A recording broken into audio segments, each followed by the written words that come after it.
Welcome back to Fitness Manifesto. I am one of your hosts, Kim, and joining me is Justin. Welcome to this new show that we've started, which focuses on life, awesomeness, friendship, and fitness as a whole.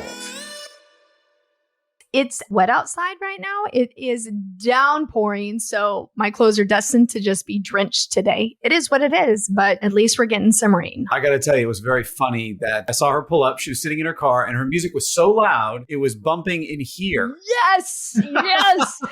Did you know what I was listening to? No, but it was like boom, boom, boom. It was pretty steady beats. What was it? It was Shivers by Ed Sheeran. Freaking love that song. It's a great song, but I don't think it had that. I don't remember having that much of a deep bass. It was a boom. You boom, clearly boom. don't have your bass turned up loud enough. I don't. And I got to tell you, I thought for sure it was something like Slipknot. I would never have guessed that it was Ed Sheeran. Never in a million years would I have guessed what she cruising to. Ed Sheeran. And you're bumping to Ed. Yep. All right. I did that. But before that, it was Youngblood. Does that work? No, I love Youngblood. I love that stuff. I do too. And prior to that, it was EDM. Okay. I'm sure when people pull up next to me, they're like, what is this, techno? They probably question it. But then once they ever clip in the bike with me, they would understand. They get it, right? They absolutely get it. For those that are wondering what's going on our side today, we went to bed and we woke up to a tropical storm or something, but some sort of massive downpour over here. No. We didn't wake up to it. Well, we went to bed, at least when I did. It was raining a little bit. It was cloudy when I woke up, and about 8:20-ish, something like that, it started downpouring. It always happens right around drop-off time for school. I rode home in it and was completely drenched. It was downpouring. For those that have never been to the South or Houston kind of area, the rain here is tropical rain. You go to the Northeast, it's kind of a nice, kind of a simple rain. The West Coast, it's kind of a wetting rain. Here, it's the kind of rain where you go outside, you're so wet that you have to wring your entire body out. Oh, yeah. Like you just got out of the shower type. I just ran from the car to the front door and I was like, Justin, I need a towel.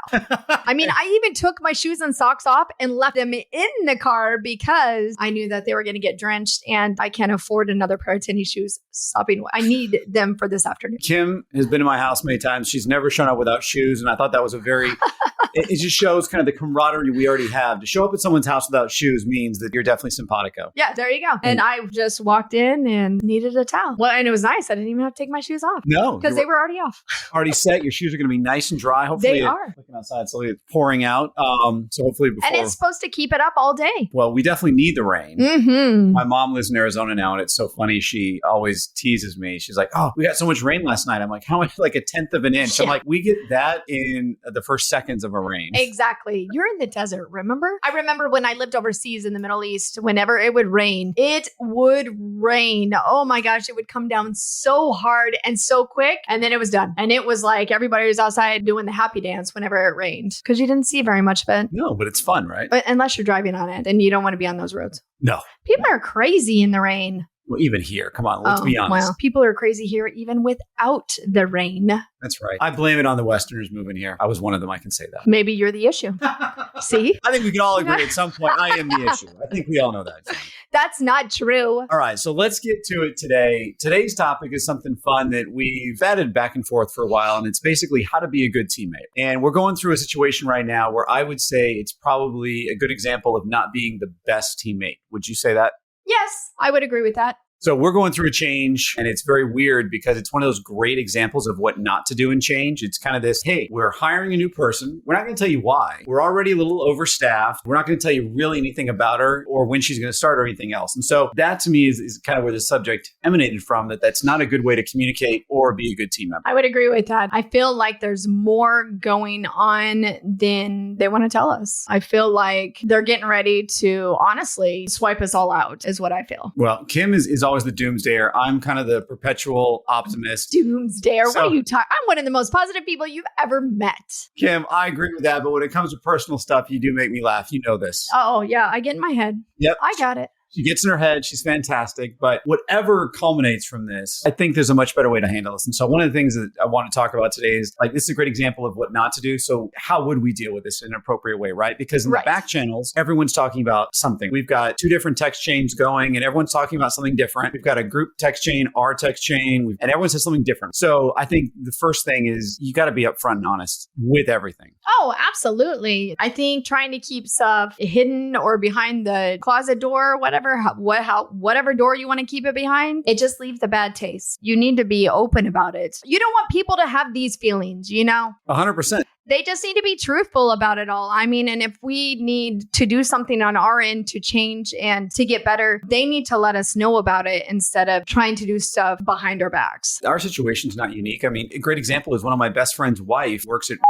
has worked there, I think 22 years, something like that. I mean, something ridiculously long. I don't even know what is. That's terrible, right? No, I mean, you're a good person. It's a missile company. All they do is... Oh, I did know that. We've talked about that. Duh. Yeah, I worked there for a long time. Kim, get it together. I did know that. I apologize. It's okay. You're drinking tea right now. Once the tea kicks in, you'll get back on it. I got you. There you go. But she found out on Tuesday or Wednesday this week. I mean, this is 2022 and they're still doing this crap. She walked into a big meeting. They played a presentation that said your entire team is going to be eliminated September 30th. What? You have 6 weeks or whatever it is to find another job, or you can get a package, but your job's eliminated. You want to talk about being a horrible team member? I mean, first of all, I didn't know people still acted that way. Like, I didn't know that was a thing. That doesn't even make... Why? Why would they? Oh, because they're a company. I'm happy to say it on air. Like, you guys may be invested in it. A lot of consultants will tell you, well, we need to do this kind of crap. That's absolute BS. No way should anyone be treated that way. No, I mean, regardless if they're getting a severance package or anything, why? Where's the human connection? Where's the reasoning? It goes back to being a good team member. So it's just another example out there of where this kind of conversation emanated from and what not to do. And it was just so funny because, after 22 years,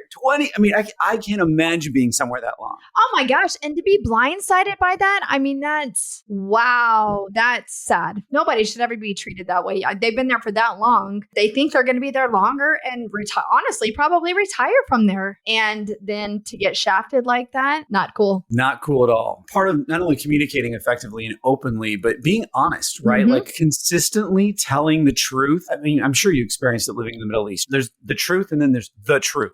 Right. They don't want to tell you the full story. Exactly. They'll give you bits and pieces of it and just as much as they want you to see. Absolutely. I mean, one time when I was in and we had to lay all these people off, it was the worst feeling in the world. But I mean, I remember I got this packet from HR that said, here's what you can say and what you can't say. And I remember going to these people that had been there and given up everything to go there. And I would answer questions and I'm going to tell you the truth. I would not follow the playbook at all. I would be totally honest and open with them. Was it easy? No. But was it so rewarding to they walked away having answers to their question? What was really going on? It felt like a human being was talking to them. It was awesome. Yeah. Stuff gets so politicized and so by the book that they forget that we're humans and people have feelings. And to me, it's not, you shouldn't treat people that way. I mean, I remember growing up, the golden rule. Yep. What is the golden rule? You treat people as you want to be treated, right? Well, I don't know what happened to that because people threw that out the window. A side note to that, my mom used to, talk and preach the golden rule, which is very good. And I would come back and I go, well, what if you're a serial killer?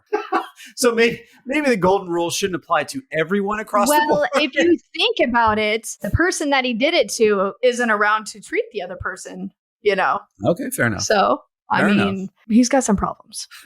But to your point, it's exactly right. And it's so simple because one of the funniest things is that there's 10 of us, I think, maybe 9, whatever the number is. Everyone has a crazy distinct personality. Oh, yes, very much so. We were the most alike out of anyone in that group. That's why we bonded right away and everything else. It is true. We may be 2 of the older ones too, aren't we? And some of the best, I'm not going to lie. That goes without saying. It just makes me, you got to say it, right? Justin, I think your head just grew. Even more?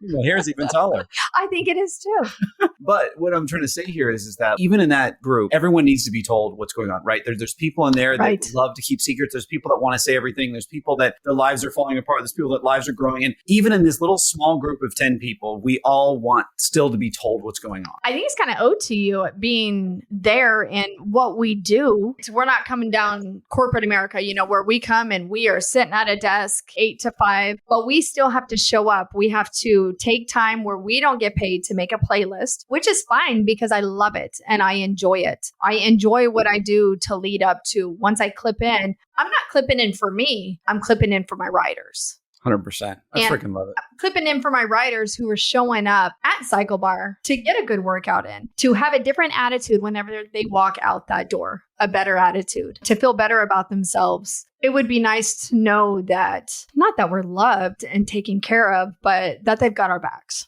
Yeah. And I think that's a very fair thing. And especially in the environment that we're in, where this is more of a we do it because we love it kind of thing. Right. You'd think in this environment of all of them, it would be much more lenient in that regard, where they would be more open and talking because they know that your livelihood, if you quit, you lose this. Right. I mean, you're not going to be homeless kind of thing, right? Right. Hopefully. But I'm just hoping it fills up like my gas tank. So I did hear this the other day. I was listening to something in New Jersey, and they were talking about the average gas price in New Jersey is like $4.30 or something like that. They said the national average is like $3.90. And here it's like $3.40, something like that.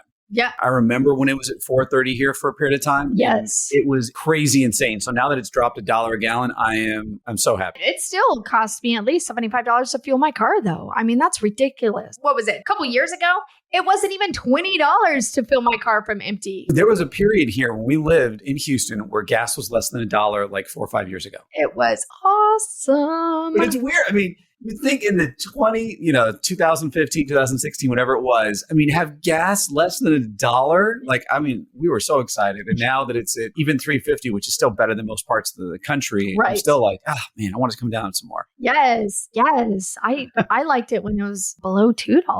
Yeah, see, that seems reasonable to me. Yes, I agree. I liked paying $20 to fuel my car. $75 is ouch. It's incredible ouch. And that goes back to kind of here, right? We're doing all these things. We're in this to win it. And communication will be really nice. And also, I mean, you brought up a point that I think is really important too, that you got to have each other's back, right? Yeah. I mean, we're a team. We rock as a team. We talk to everybody and tell them that this is our team. We are here for you. We are here for each other. We are a team. I say it in all my rides.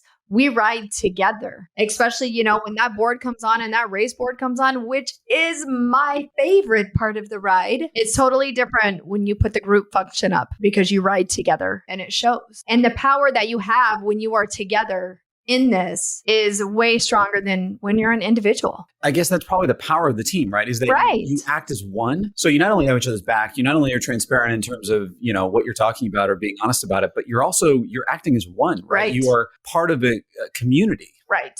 Yeah, absolutely. And that to me is one of the things that I love most about it, because I think you were at my ride yesterday and I think I had 2 new riders. I remember maybe 1 or 2. I can't remember. I think you had 2. But it was just fun because afterwards you could see that where they started, everyone's nervous. And by the end of it, especially after doing the group stuff, but also everyone working together, you're sweating together, you're in that moment for 45 minutes. You walk out of there and you realize that it's not about you anymore. It is about what did you as a team contribute? How did you guys work as a team? It's weird because in 45 minutes, you kind of bond. You really do. And you don't bond over talking at all. You bond over pedal stroke. If you think about it, you 100%. Look around that room and you see everybody, it may sound gross, but you hear everybody breathing heavy and you've got the music playing and you get to listen to the instructor. You bond there. And it's phenomenal. And you get that feeling. One of the women up front kept making all these noises. She'd be like, woo, and then she'd be like, It was great. And she's making the noises that everyone else wants to make. So you need that team member that's willing to step forward. She showed up, she did it, and everyone else was grateful that she was doing that because that's how they all felt. Yep. And I am your woo girl. I've got no problem showing up and hooting and hollering for you.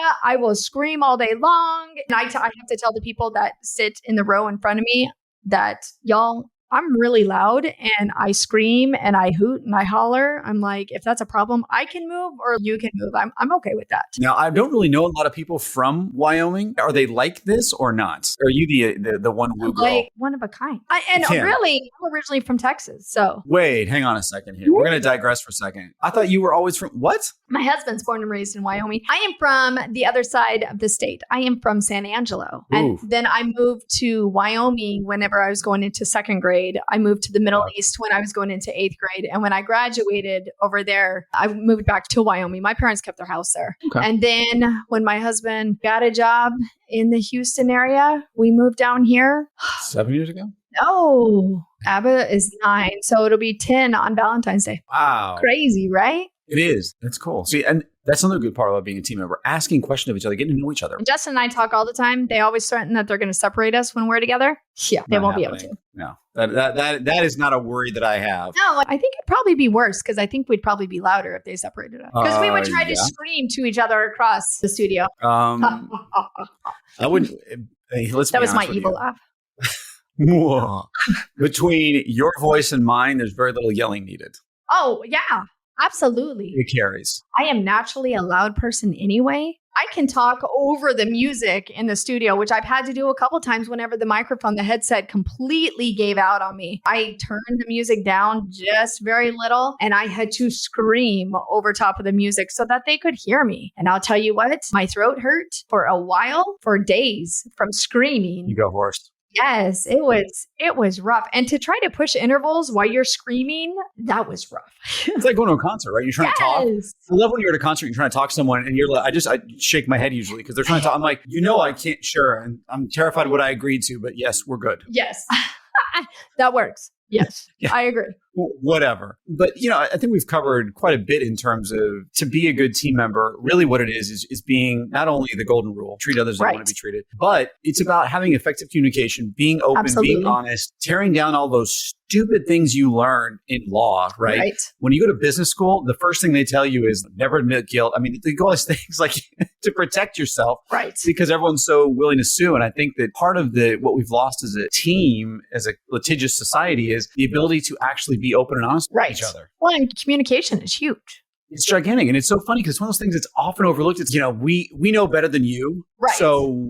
So listen to us. Right. And I'm like, most people that I try to listen to that are like that aren't that good. Right. No, I agree with that. And also being a good team member is you don't show up for yourself. You show up for your team. That's a beautiful point. I think that is a really important one. Take even a step further. If I don't show up for my ride last minute, a bunch of people suffer. You don't show up, a bunch of people suffer. So it's not just about physical team of the people that are training, right? It's also the team that you're with, that you're guiding that day. Building that commitment that, yes, I'm going to show up. There's many days I've woken up and I'm like, I really don't want to ride today. Like I'm sore, I'm groggy, I didn't sleep well, but I get there, I do it, I do my best. Hopefully I crush. I know some days are better than others, but you always crush it. I don't know what you're talking about. Well, thank you. And you do too. But those days that you're just a little off your game, right? No matter what you do, like today, you getting wet twice. What are the chances of that? It's just one of those things, right? Like it's something going on. I guess the final point I would say in terms of being a team member is listen to each other. Yes. Because part of communication isn't just venting. It's about being there for them in a different capacity. Part of being human is listening and let other people articulate what they're trying to say. Right. You work as one. When you are in a group full of bicyclists on the street, you're a peloton. You ride as one together. When you are in that group, if one person messes up and falls, everybody behind them is going to fall. You move as one. You are there for your team. You've got your teammates back. You speak up when stuff is wrong or out of place or something is being done incorrectly. You are there for that team 100%. But when the team doesn't show up for you, it makes it hard. It makes it really hard. And I think that's a point, though, that it's a two-way street, right? Absolutely. Part of being a good team member is that you're a good team member to others, not just showing up for XYZ reason, but you're also there to help support yourself and other people. Yeah, absolutely. You have their backs. They have your backs. One of my best friends, Jeff, went on a 10-day mountain biking trip from Durango, Colorado to Moab, which is like 250 miles. So basically southern Colorado to middle of somewhere in Utah, Moab. That was a good description.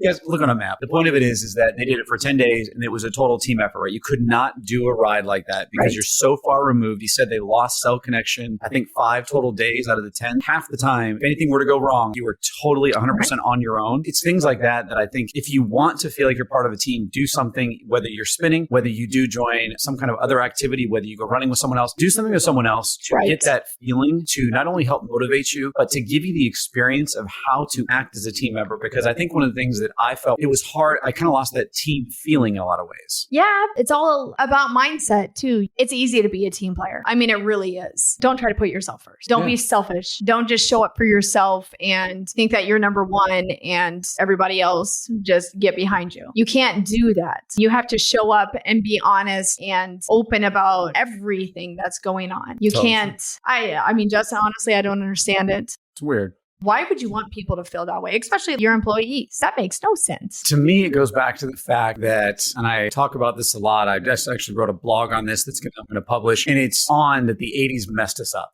That as a society, we got messed up in the 80s because we realized that money was more important than anything else. Yeah. And that's a falsehood. Because up until the 80s, companies they did all these things. They had pensions. They did all these things to look out for their employees. You were meant to stay there your entire life. Whether it was good or bad, everyone has their own points of view on this. And I don't think that's the right way to go either. But the idea was that you were part of a bigger community. And now today, people bounce around everywhere. They're looking for more money. They're kind of lost. They keep going for that paycheck as opposed to finding value or understanding it all. And it really began in the 80s. And I think that that's kind of what happened here is that people lose the ability to communicate because they think that money trumps everything. So if they understand this, then they're going to ask X, Y, and Z, or they're going to want X, Y, and Z. Whereas if you're part of a community and you're part of a team, you're not going to be greedy. You're not going to do whatever. You're going to support each other and figure out how to get through this together at a different level. Right. And it also starts from the top. If you don't feel that coming in from, the higher ups, people that are over top of you, then of course they're going to be like, well, you're not giving me what I feel I am valued.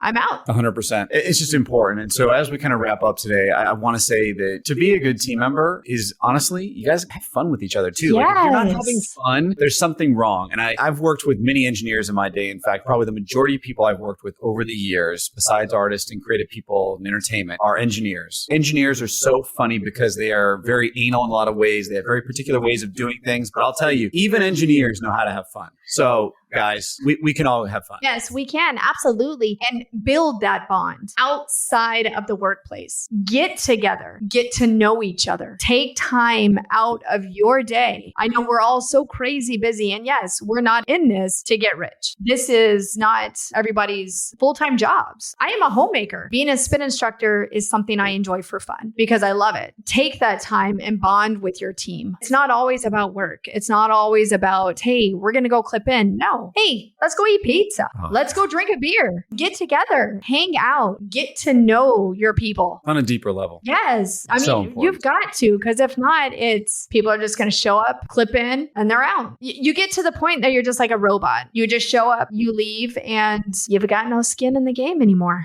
The monotony of it all. You feel the lack of passion. You feel just going through the motions. I get it. Part of keeping it fresh that's where that communication comes in. Yep. That's why you talk to each other like, what's going on? How you feeling today? Right. And you look a little down or you seem really happy. What's going on? All those things help spark that back in you. But if you're literally showing up, just doing your thing, getting the hell out of there, you're not contributing as well. And you've got to contribute. Yep. Both sides. Yeah, absolutely. And, not just being an instructor. If you are one of the higher ups, they also have to show up for you too. And when they don't show up and they're not front and center and there for you, it's hard.